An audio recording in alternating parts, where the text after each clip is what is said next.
This is the CHRILLCAST. I'm Chris. Well, And at the bottom we have... I'm doing this intentionally. I know you are. I didn't. I was like, you like, I'm good to talk 5-10 minutes, and like just left. That's what I was like. He probably did this. Okay. He's like, see ya. Yeah. For Friendly Friday, he said, see you later. And Yeah. we're talking about The potential... So BioShock 4 is all but confirmed from what I understand, reading through some rumors over the past year.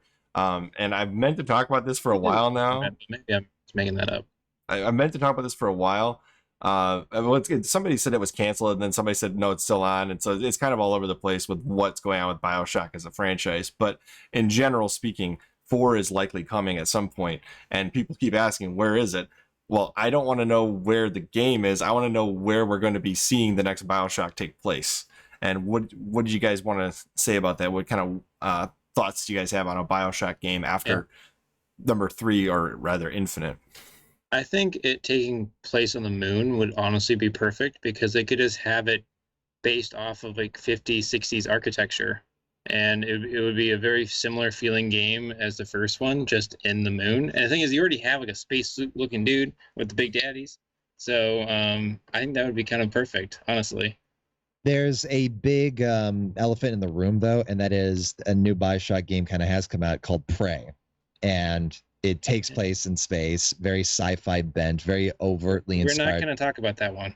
That one's a very good game. It is a fantastic game, but I forgot about it when I was talking about it. And yeah, it's like, I feel like, in terms of like, I find like the concept of a new BioShock to be particularly difficult, for 2K's position, because not only did we have Prey by Arcane, and not only Arcane themselves inspired by many of the games BioShock was, but you've also got, people like the lead designer of Deus Ex, him working on System Shock 3, and then the System Shock reboot itself coming out. In terms of for all these homages that BioShock was the homage to being released in recent memory. So it's very difficult for, at least for me, to immediately come up with a concept of where they could take it.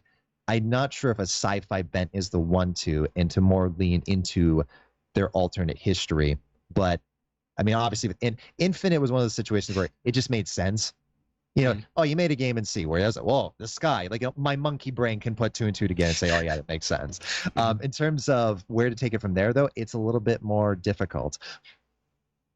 I will say some of the mechanics to the storyline from Infinite that they added, like with the constant timeline changes, it seemed like all over the place.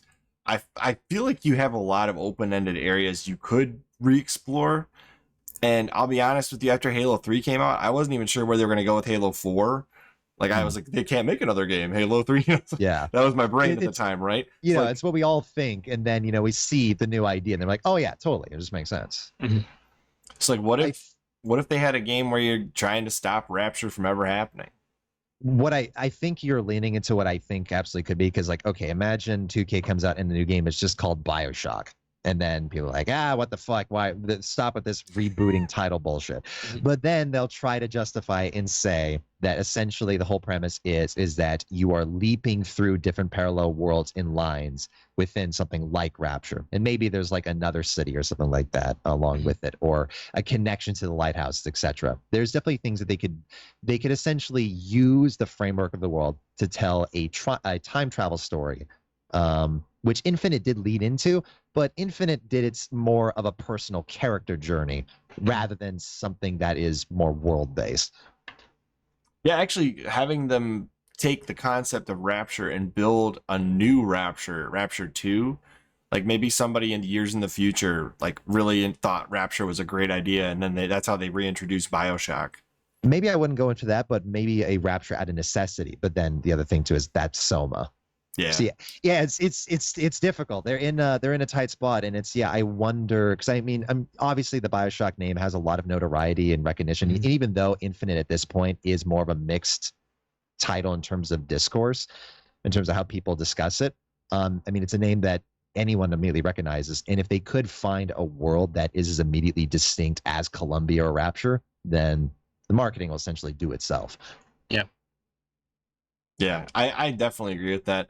So which of the BioShock games? I mean, I know 1 and 2 both essentially go to Rapture, and then Yeah. 3 is like a complete departure. What was your favorite environment to play in? In terms of those two, I mean, I do really love Columbia's feel and artwork in that world.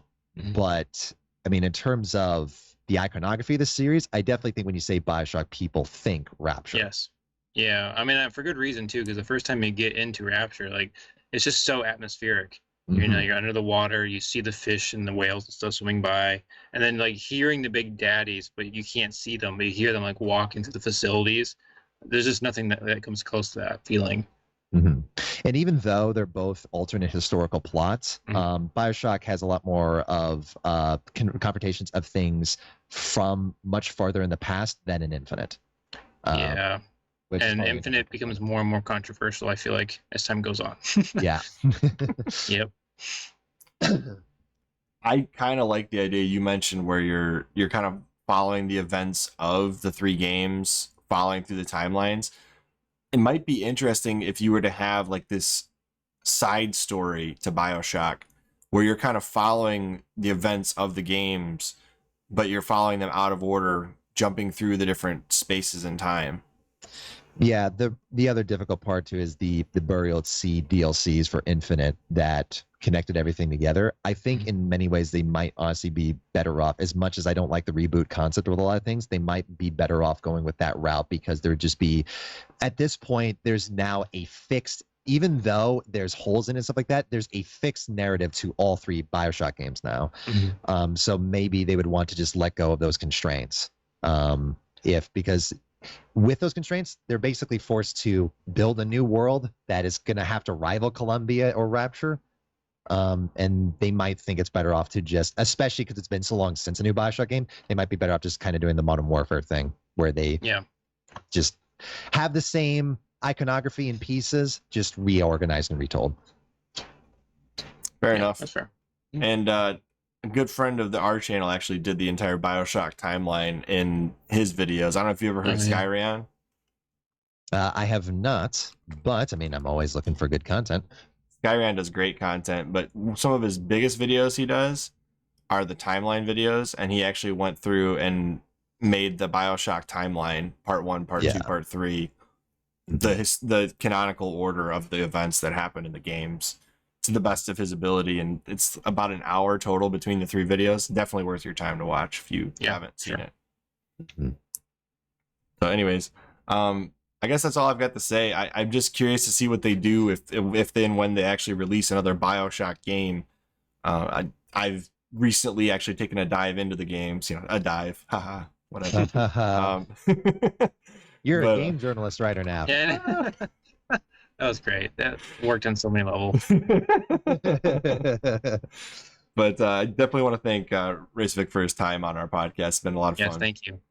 My pleasure, guys. It's been a lot of fun, and thank you for inviting me on here. Absolutely. Next time, I promise we won't stick to Mass Effect so hard. Hey, I mean, I don't complain too much. I could talk Mass Effect all day. Anyways, yeah. Will, you have anything else? No.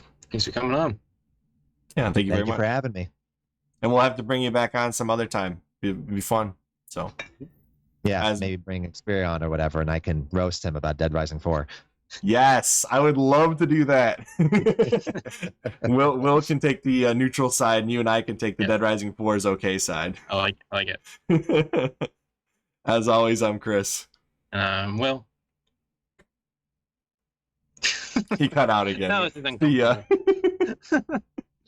Have a good one, viewers. Yep. Take care. And we will see you. The next CHRILLCAST. Bye, guys.